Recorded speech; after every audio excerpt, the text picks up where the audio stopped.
Politics যতক্ষণ ঠিক না হয় ততক্ষণ আসলে এই লড়াইটা লড়তে হবে।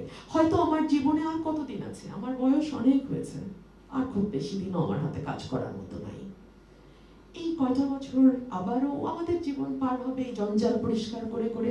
আমার পরের প্রজন্ম, তোমরাও হয়তো বেশ লম্বা একটা সময় জঞ্জাল পরিষ্কার করবে, কিন্তু আগামীর পৃথিবীটাকে, আগামীর দেশটাকে আর সকলের জন্য বাসযোগ্য করে তোলবার দায়িত্বটা তো আসলে আমাদেরকেই নিতে হবে, তাই না?